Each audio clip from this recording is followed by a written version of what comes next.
Hello everyone, आप सभी का स्वागत है आज के इस लेक्चर सीरीज में। ये पूर्णतः केबीएस के जो प्रिपरेशन कर रहे हैं अभी 2022 के लिए, उनके लिए है। जो न्यू पैटर्न है उसी से रिलेटेड है। इससे पहले मैं एक वीडियो बना चुका हूं, अगर उसको आपने नहीं देखा है अभी तक तो उसे प्लेलिस्ट में जाके देख लें।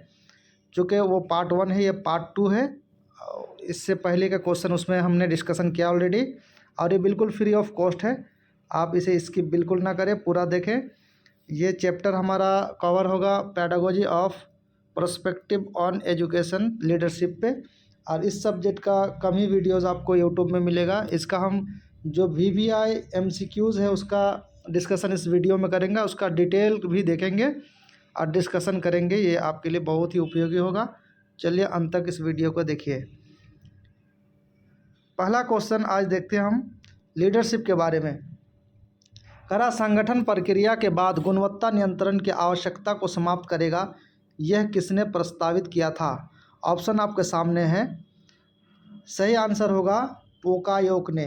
यह करेक्ट आंसर आप इस तरह याद रखना, यानी कि संगठन प्रक्रिया के बाद गुणवत्ता नियंत्रण की आवश्यकता होती है, आवश्यकता को समाप्त करेगा। ये किसने कहा था? तो पोकायोक ने कहा था। अब इस क्वेश्चन का हम डिटेल देखते हैं।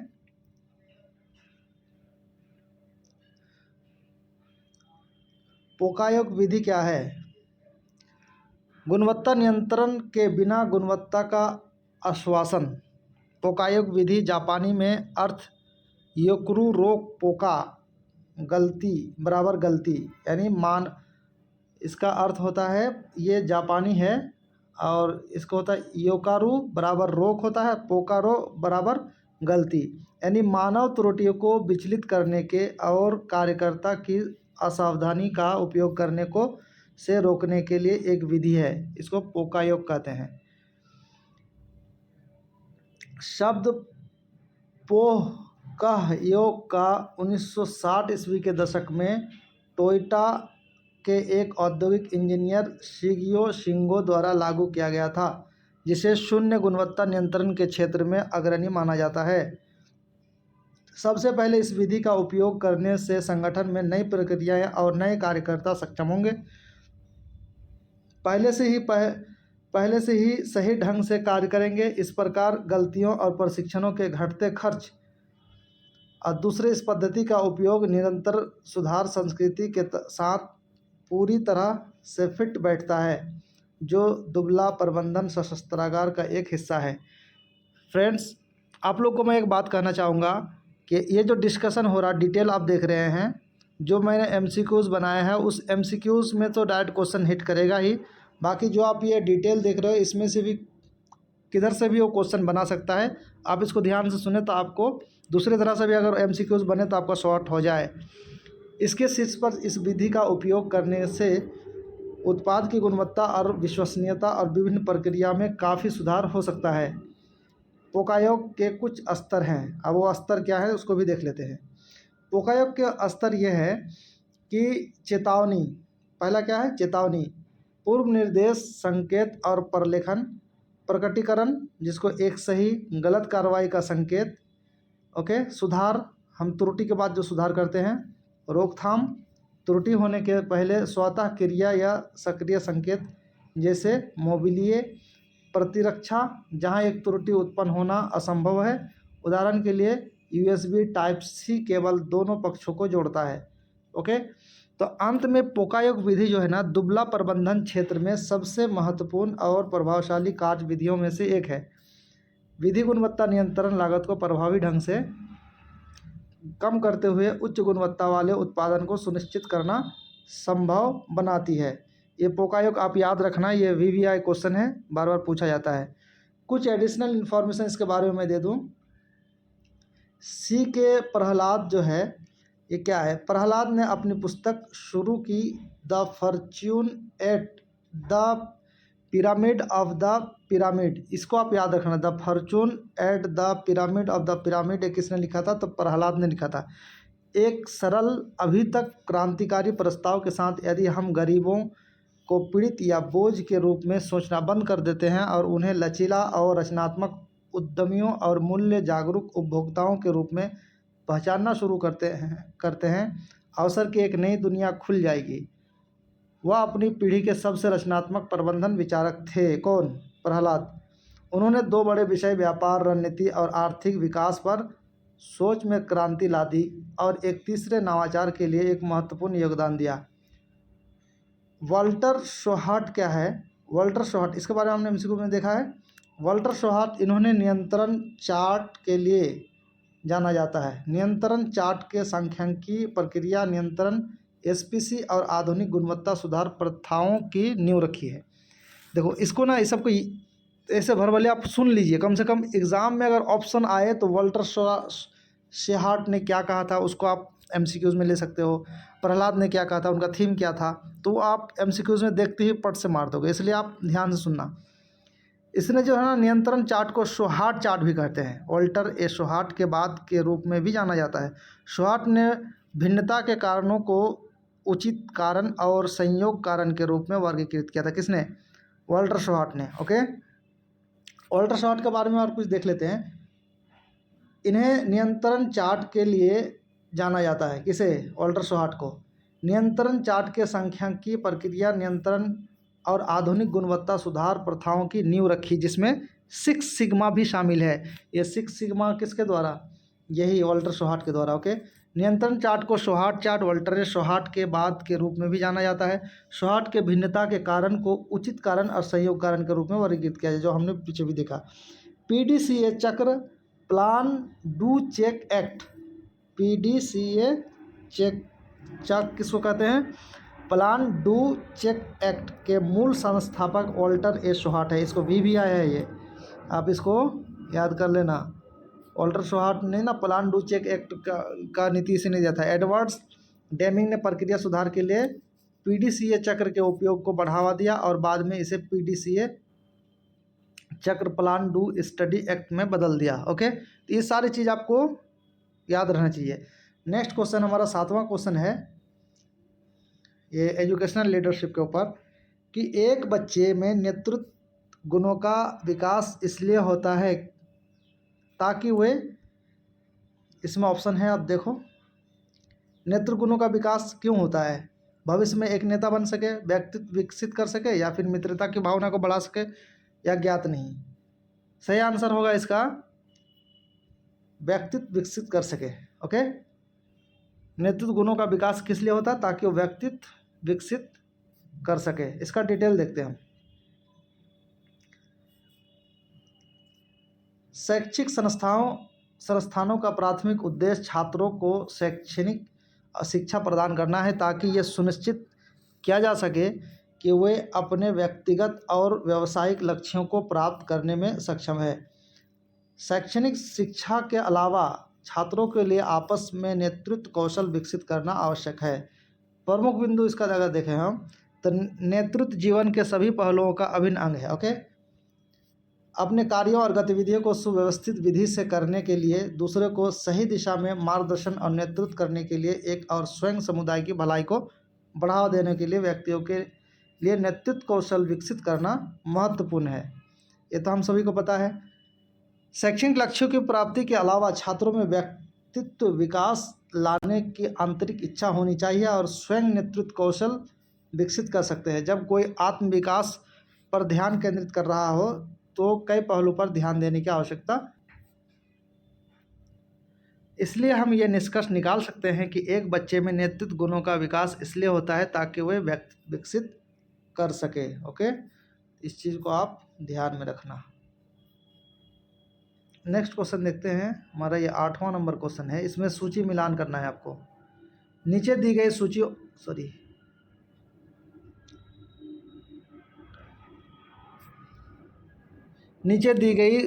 दो सूचियों में, सूची 1 में स्थितिजन्य नेतृत्व में कार्य और प्रबंधन अभिविन्यास के स्तर का वर्णन किया गया है, जबकि सूची 2 में नेतृत्व शैली का नाम दिया गया है। दो सूचियों का मिलान करें और नीचे दिए गए कोट का सही उत्तर चुनें।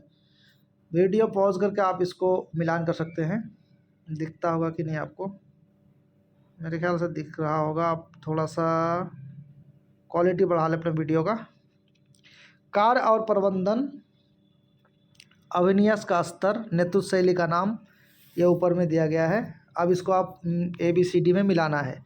उच्च कार्य निम्न संबंध, उच्च कार्य उच्च संबंध, कम कार्य उच्च संबंध, कम कार्य उच्च संबंध, इसमें कौन कौन सा नेतृत्व शैली है, इसको आपको मिलान करना है। तो देखिए इसका सही आंसर जो हो जाएगा ना, इसका सही आंसर हो जाएगा ऑप्शन नीचे है, आप देख लीजिए इधर ऐसे। इसका सही आंसर हो जाएगा 4। कैसे 4? अब मिलान कर लो आप। ए का हो जाएगा 5, ओके, यानी उच्च कार्य निम्न संबंध, यानी बताने की शैली कहते हैं इसको, ओके। बी का हो जाएगा आपका 4 नंबर, कह रहा है कि उच्च कार्य उच्च संबंध यानी क्रियाशैली। उसके बाद हो जाएगा आपका 4 का सी का 2 हो जाएगा, यानी कम कार्य उच्च संबंध, यानी भाग लेने की शैली इसको कहते हैं। और डी का हो जाएगा आपका, ये डी का हो जाएगा 1, प्रतिनिधित्व शैली कहते हैं कम कार्य उच्च संबंध, ओके। इसको आपको याद रखना, ये बार बार VVI है, ये सब को आप अवॉइड नहीं कर सकते हो। लीडरशिप से संबंधित क्वेश्चन में ये पूछा जाएगा, ओके। इसका डिटेल हम देख लेते हैं। नेतृत्व लीडरशिप, नेतृत्व शैली व्यवहार का एक पैटर्न है जो एक नेता एक संगठन के लक्ष्य को प्राप्ति में अपने अधीनस्थ को प्रभावित करने में पारदर्शित करता है। देखो नेतृत्व शैली ना समूह के समूह में बदलती है और स्थिति में से परिस्थिति में भी बदलती है। ये स्वाभाविक पता है, आज यहाँ समूह है तो ये छोटा है बड़ा, ये अपने आप में बदलता भी है और उसकी जो है ना स्थिति भी बदलती है। जब किसी समूह में दिशा या उद्देश्य की भावना का अभाव होता है तो निर्देशात्मक शैली को एक नेता द्वारा अपनाया जा सकता है, और जब समूह संगठनात्मक लक्ष्यों और उद्देश्यों को स्पष्ट होते हैं तो अच्छा प्रदर्शन करते हैं तो गैर निर्देशिक शैली को एक नेता द्वारा अपनाया जाता है। यानी आप अगर आपका उद्देश्य ही पता नहीं है, ग्रुप बना हुआ है ढेर सारा, तो ग्रुप के लोग क्या होगा, भटक जाएगा स्वाभाविक रूप से। तो फिर उसमें जो एक लीडर है उसको क्या करना पड़ेगा, अपना डिक्टेटरशिप या अपने उसको उद्देश्य बताना पड़ेगा, या उसको बोल बोल कर उन समूह से काम करवाना पड़ेगा। लेकिन अगर पूरे समूह को अगर उनका उद्देश्य बता दिया जाए, उनके कार्य बता दिया जाए, तो फिर उनके जो लीडर होंगे उनको उतना ज़्यादा बर्डन नहीं आएगा। तो आप देख सकते हैं कि नेतृत्व के लिए परिस्थितिजन्य दृष्टिकोण, परिस्थितिजन्य मतलब सिचुएशन के हिसाब से क्या दृष्टिकोण होना चाहिए, लीडरशिप में जो सिचुएशन होगा उसके हिसाब से बात कर रहा है कि परिस्थितिजन्य यानी सिचुएशन। नेतृत्व हर्सी एंड, इस नाम को याद रखेंगे, बेलेंचर्ड का सिद्धांत नेतृत्व की 4 शैलियों का पहचान करता है जो कि एक लीडर द्वारा संलग्न किए जाने वाले कार्य और संबंध व्यवहार की सापेक्ष मात्र पर आधारित होती है। कार्य व्यवहार वह सीमा है जिसे एक नेता दिशा और लक्ष्य निर्धारित करके कर्मचारियों के कर्तव्य और जिम्मेदारियों को पूरा करता है। संबंध व्यवहार और उस सीमा तक होता है जब कोई नेता कर्मचारियों के साथ बहुमार्ग संचार में संलग्न होता है, जैसे कि सुनने, प्रोत्साहन प्रदान करने और कोचिंग प्रदान करने जैसे उपाय।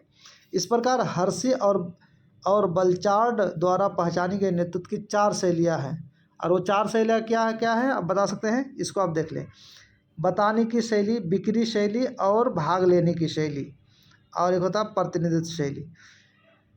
देखो बताने की शैली क्या होता है, बताने की शैली के अत्यधिक निर्देश के रूप में देखा जाता है क्योंकि नेता कार्य पर अधिक ध्यान देता है और रिश्ते को कम महत्व देता है, ये बताने की शैली। इस शैली का उपयोग उन नेताओं द्वारा किया जा सकता है जहां अनुयायी जिम्मेदारी लेने में असमर्थ हो, अनिच्छुक और उन्हें अपने अपेक्षित लक्ष्य को स्पष्ट करने में नेताओं की दिशा की आवश्यकता होती है, राइट। और दूसरा जो हिस्सा होता है, दूसरा तरह का जो होता है बिक्री शैली होता है। बिक्री शैली क्या होता है, विक्रय शैली को एक नेता द्वारा अपनाया जाता है जो अपने अनुयायी यानी फॉलोअर्स को नेतृत्व करने में असमर्थ होते हैं लेकिन इच्छुक और आश्वस्त होते हैं।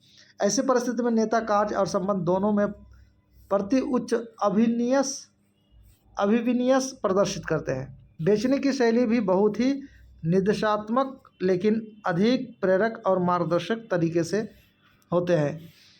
अब ये कह रहा भाग तीसरा जो होता है भाग लेने की शैली। भाग लेने की शैली में क्या होता है, नेता जो है ना दिशा देते हैं और नेता और कर्मचारियों के बीच अधिक सहयोग होता है इसमें। स्वाभाविक रूप से कि भाग शैली सबसे अच्छा होगा, यानी सब कोई अपनी जिम्मेदारी को समझता होगा, राइट। और प्रतिनिधित्व शैली में क्या होगा कि नेता केवल अनुयायी को कार्य सौंपता है, अपना जिम्मेदारी कम निभाता है, सूचित करता है और उनको एक प्रतिनिधित्व शैली कहते हैं, मतलब अपना डिक्टेटरशिप चलाते हैं, इसको कहते हैं प्रतिनिधित्व शैली। ओके, तो होप कि आप समझ ही गए होंगे। नेक्स्ट क्वेश्चन हम देखते हैं। ओके, नेक्स्ट क्वेश्चन कह रहा है, इसका और थोड़ा सा डिटेल देख ले। ये यहाँ पे आपका जो है ना थोड़ा उसी बात को थोड़ा सा बॉक्स में दिया गया है, आप इसको अच्छा से देख लें। Iowa university leadership Kurt Lewin and associates का अध्ययन जो है ना, इसने कहा कि सत्तावादी, लोकतंत्रवादी और हस्तक्षेप नेतृत्व से प्रबंधन के नेतृत्व की 4 प्रणालियाँ रेंसिस, लिकर्ट, शोषक, आधिकारिक, परामर्श और सहभागिता। नेतृत्व के प्रबंधकीय ग्रिड सिद्धांत रॉबर्ट लेक और जेन माउंटन, शक्तिहीन, कंट्री क्लब, कार्य, औसत टीम। ओके, नेतृत्व सातत्य सिद्धांत रॉबर्ट टेनेनबूम और वारेन शिम्ट। स्वामी उन्मुख नेतृत्व, कर्मचारी केंद्रित नेतृत्व। ओके, नेतृत्व का पक्ष लक्ष्य सिद्धांत मार्टिन इवाइंस और रॉबर्ट हाउस ने। आदेश सहायक, सहभागिता, उपलब्ध आधारित। नेतृत्व प्रभावशीलता के 3 आयामी मॉडल विलियम रेडिन। कार्यपालक, डेवलपर, परोपकारी, निरंकुश, नौकरशाही, समझौता करने वाला, प्रचारक, अनियंत्रित शासक, स्वपक्ष त्यागी।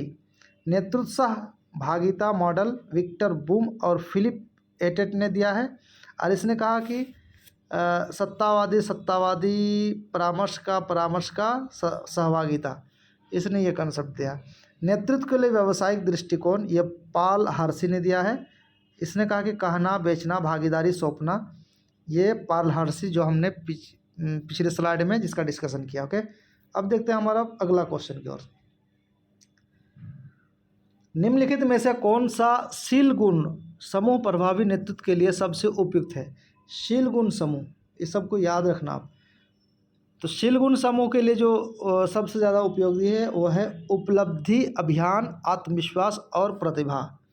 ओके, इसका डिटेल अगर हम देखें तो कह रहा उपलब्धि अभियान, आत्मविश्वास और प्रतिभा, ये प्रगतिशील नियोक्ता शीर्ष प्रतिभा को आकर्षित करने, बनाए रखने और बढ़ावा देने के लिए बाजार में प्रतिस्पर्धात्मक लाभ को सुरक्षित करने के समाधान के रूप में पसंद का नियोक्ता बनना चाहता है। ठीक है, इस चीज़ को आपको याद रखना है कि प्रभावी नेतृत्व एक व्यक्ति को पसंद का नियोक्ता बनाने में सहायता करता है और एक अच्छे नियोक्ता को एक औसत नियोक्ता से अलग करता है।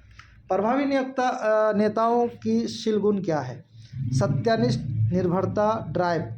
इस विशेषता में धीरज और उत्साह शामिल होता है। इसका अर्थ है कि व्यक्ति एक लक्ष्य को प्राप्त करने के लिए ऊर्जा प्राप्त करने में सक्षम है और ऐसा करने के लिए उस पर निर्भर हो सकता है। आत्मविश्वास की बात अगर करें तो ध्यान देने योग्य, असर और उपस्थिति वाला कोई व्यक्ति जो दूसरे को प्रभावित करने और लक्ष्यों का पीछा करने की क्षमता रखता है, एक अच्छा नेता होगा। ओके, इस व्यक्ति को दृढ़ विश्वास रखने और निर्णायक होने की आवश्यकता और आत्मविश्वास से जुड़े शील गुण दूसरे को प्रभावित करने की इच्छा है। इस इच्छा को अवसर प्राधिकरण की स्वीकार करने की इच्छा के रूप में देखा जा सकता है। देखो, मैं जितना भी बता रहा हूँ इसको आप सुनो, ऑप्शन आएगा पटाख से मार दो। ठीक है, अब नैतिक और सदाचारी चरित्र क्या है? एक प्रभावी नेता बनने के लिए एक व्यक्ति ईमानदार होना चाहिए और एक अच्छा नैतिक चरित्र होना चाहिए, सबको पता है। बुद्धिमत्ता भी होना चाहिए, संगठन के लक्ष्य और मिशन का पालन करने और व्याख्या करने में की क्षमता से संबंधित है। ये स्मार्ट और निर्णय और प्रभावी संचार को भी शामिल करता है, क्योंकि एक नेता को सफल होने के लिए जानकारी का विश्लेषण और व्याख्या और संचार करने की आवश्यकता होती है। प्रासंगिक जानकारी में क्या होता है? देखिए, इस वीडियो को देख ही रहे हैं, पूरा देखिए और अच्छा से देखिए, और अपने दोस्तों को जो आपके नीडी हैं, जिनको ज़रूरत है, जिनको बुक नहीं मिल रही है, जिनको पता नहीं चल रहा कैसे प्रिपरेशन करें, तो इस वीडियो को ज़रूर शेयर करें उन तक, ताकि उन्हें भी इनका हेल्प मिल जाए ज़रूर। बुद्धिमत्ता के बारे में हम लोग जानते हैं, बुद्धिमत्ता से परे जाकर एक प्रभावी नेता को भूमिका के लिए प्रासंगिक ज्ञान भी होना चाहिए। इसमें तकनीकी, सैद्धांतिक और वैचारिक ज्ञान शामिल है। व्यक्ति में अवधारणा बनाने की क्षमता भी होनी चाहिए, उसे टीम का नेतृत्व करने के लिए परिचालन का अच्छी तरह जान, ये सब बुद्धिमत्ता प्रासंगिक जानकारी होनी चाहिए बुद्धिमत्ता के साथ साथ। नेक्स्ट क्वेश्चन हमारा है और आज का ये लास्ट क्वेश्चन है। हम पर डे 5-5 क्वेश्चन डिस्कशन करेंगे, इसलिए कि अगर वीडियो ज़्यादा लंबा होगा तो फिर आप नर्वस हो जाएंगे, इसलिए हम पर डे 5-5 MCQs और उसका डिटेल आपके लिए लाएंगे। आप हमारे साथ जरूर बने रहिए, चैनल को सब्सक्राइब करें, लाइक करें, और जो भी ज़रूरत हो, अगर कोई सब्जेक्ट की और ज़रूरत हो आपको तो आप कमेंट सेक्शन में ज़रूर लिखें। मैं उसका MCQs और उसका डिटेल ज़रूर डिस्कशन करूँगा, आपके लिए बहुत उपयोगी होगा। तो आप कमेंट में ज़रूर लिखें और क्या ज़रूरी है आपको वो भी आप बताएं। किस प्रकार के नेतृत्व में नेता जब भी संभव हो निर्णय को स्थगित कर देते हैं? अब देखो ऑप्शन आपके सामने है, हस्तक्षेपी नेतृत्व, लोकतांत्रिक नेतृत्व, निरंकुश नेतृत्व या आसान नेतृत्व। तो इस तरह इसका करेक्ट आंसर होगा निरंकुश नेतृत्व। देखो निरंकुश नेतृत्व जब होगा ना तभी वो निर्णय को स्थगित कर देंगे कभी भी। निरंकुश नेतृत्व क्या है इसको देखो, नेतृत्व की निरंकुश शैली को आधिकारिक शैली या नेतृत्व की निर्देशात्मक शैली के रूप में भी जाना जाता है, जिसमें निरंकुश नेता अपने लिए अधिकांश अधिकार अपने पास रखते हैं, राइट। एक जैसे हिटलर को निरंकुश आप कह सकते हैं। निरंकुश नेता अपने अधीनस्थों को आदेश देता है और उम्मीद करता है कि अधीनस्थों के जारी किए गए आदेश को पूरा पालन किया जाना चाहिए। इस शैली में नेता द्वारा दूसरों से परामर्श किए बिना निर्णय लिए जाते हैं। अतः निरंकुश नेतृत्व में नेता जब भी संभव हो निर्णय को स्थगित कर देते हैं, अपने ही बात को जब मन होता पलट लेते हैं, अपने हिसाब से डिक्टेटरशिप चलाते हैं, निरंकुशता। लोकतांत्रिक शैली क्या है? अब आप देखो, वो तो निरंकुश था, अब लोकतांत्रिक शैली में क्या होता है ना कि नेतृत्व की शैली को नेतृत्व की सहभागी शैली के रूप में भी जाना। सहभागी मतलब आप जब भी कोई निर्णय लेंगे तो आप सबसे पूछ कर निर्णय लेंगे, यानी अपना मन का नहीं थोपेंगे, सबसे पूछ के जो अच्छा होगा उसका डिसीजन आप लेंगे, उसको लोकतांत्रिक शैली कहते हैं। परामर्श करेंगे, इसको हस्तक्षेप शैली भी कहते हैं, आसान नेतृत्व भी कहते हैं, यानी कि आप लोगों से पूछ के या फिर आपके पास जो भी आपके ग्रुप मेंबर है उससे आप निर्णय लेके कोई काम कर रहे हैं, इसको आसान नेतृत्व भी कहते हैं। हस्तक्षेप नेतृत्व भी कहते हैं, यानी आप अपना मनमानी नहीं कर रहे बल्कि आप सबसे मेल मिलाप करके अपना कार्य करते हैं। हम ये निष्कर्ष निकाल सकते हैं कि निरंकुश नेतृत्व में नेता जब भी संभव हो निर्णय को स्थगित कर देते हैं। ये किसके लिए है? ये निरंकुशता के लिए है। ओके, तो निरंकुश और हस्तक्षेप शैली आपको समझ में आ गया होगा, लोकतांत्रिक शैली। एंड लोकतांत्रिक शैली का दूसरा नाम ही हस्तक्षेप शैली कहा जाता है। निरंकुश मतलब मनमानी, जब जो मन हुआ अपना चलाते रहा, एक वन मैन आर्मी की तरह। ओके, तो अब हम नेक्स्ट क्वेश्चन जो है 11वां क्वेश्चन अगले वीडियो में इसका डिस्कशन करेंगे। होप कि आपने एंजॉय किया होगा और अपना क्लास आप जारी रखेंगे, जल्द तैयारी करते रहिए, क्योंकि एग्ज़ाम हो ही जाएगा, इसका ज़्यादा टाइम नहीं मिलता, 2 से 3 महीना KVS के एग्ज़ाम के लिए। अगर आप KVS के गुरुजी बनना चाहते हैं, इस वीडियो को ज़रूर से ज़रूर लाइक और सब्सक्राइब करें, शेयर करें अपने दोस्तों के बीच और कोऑपरेट करें। Thanks for watching.